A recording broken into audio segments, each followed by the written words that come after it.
Alors on a eu en tout début la partie design, la conception et le choix du dessin, du parcours, le choix de la zone, les scénographes qui ont fait un travail de fou sur essayer de imaginer quelle c'est cette aventure, ce lieu, etc. Et après ça se transforme, on passe dans cette phase construction, sur lequel là on commence à dire on fait du dévoiement, du déblaiement, on fait des trous, on remplit les trous pour faire avec du béton, on fait des bâtiments, on fait une zone. C'est effectivement une zone qui contenait beaucoup d'enjeux environnementaux au sens large. Donc on pense évidemment principalement à l'écologie. Donc on regarde d'une manière très large dès la conception, voilà, comment le projet va impacter l'ensemble des thématiques environnementales autour du parc. On a dû défricher une partie du parc, c'est-à-dire enlever la fonction de forêt, qui est un habitat pour de nombreuses espèces protégées autour de nous.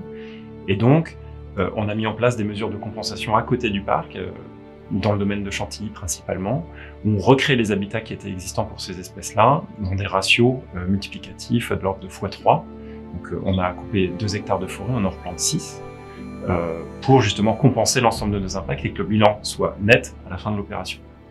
Par exemple, pour construire les ouvrages de tranchées de l'attraction, on doit rabattre la nappe, c'est-à-dire on doit pomper la nappe pour pouvoir couler le béton le temps de l'ouvrage. Et donc ça, on peut l'optimiser en se disant comment je fais en sorte que ce chantier-là, cette partie-là du chantier soit la plus rapide possible pour avoir le moins d'impact possible sur la nappe, et quelle est la méthodologie que je vais faire pour peut-être mettre plusieurs petites pompes plutôt qu'une grosse, qui va faire que mon rayon d'incidence va être moins élevé, je vais avoir moins d'impact sur l'ensemble du reste de la zone autour.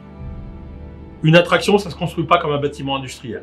Il y a un certain nombre de normes à respecter, il y a un certain nombre de passages sur lesquels les architectes et les entreprises sont pas habitués, les bureaux d'études non plus. Donc on a nous un architecte qui fait ça avec nous maintenant depuis des années et donc il est super précis sur les attractions. Maintenant il faut qu'on arrive à expliquer à tout le monde comment faire. Donc on a plusieurs étapes. Au moment de la construction du gros œuvre, les premières difficultés apparaissent parce qu'il faut qu'on soit sûr que les constructions qu'on fait ne dépassent pas ce que l'on attend. Les phases d'après qui sont plutôt l'aménagement, où là il faut être très dans le détail et expliquer pourquoi je ne mets pas une lampe qui éclaire directement tel point parce que ça va me faire de l'ombre ou des portées sur les écrans, ça va pas être visible du client, il faut que je le rentre dans le thème. Et d'habitude, dans un restaurant ou dans une cuisine, on fait des trucs très industriels, des lampes normales, etc. Et nous, pas du tout, il faut qu'on cherche à garder le côté dépaysement qu'on donne à nos visiteurs, jusque dans le restaurant quand il est en train de commander son hamburger ou son sandwich. Et donc, il faut qu'on travaille jusque-là. Et c'est toutes ces difficultés-là qui sont importantes.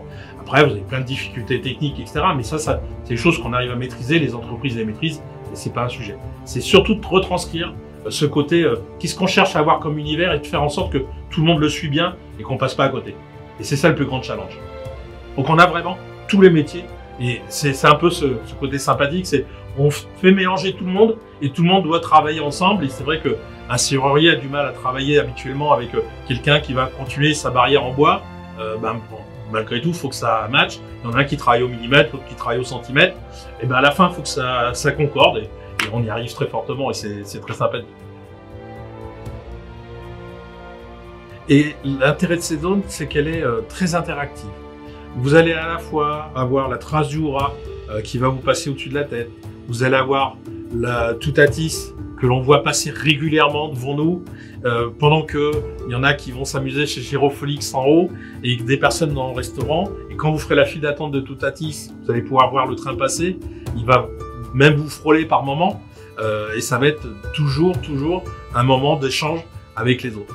Et je trouve que dans ce festival Toutatis, c'est vraiment le mot festival qui est intéressant, c'est que c'est vraiment la fête et tout le monde partage tout avec tout le monde.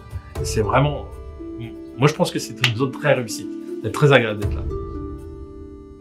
L'apogée d'un travail, quand on voit qu'il y a du personnel qui monte dedans, que les collaborateurs l'attestent et que le public sera dedans, ça sera l'aboutissement de 2 ans de travail et c'est ça la récompense. On fait tout ça pour avoir un super waouh, un smile à la fin et que tout le monde a dit mais c'est super, voilà, et on travaille pour ça.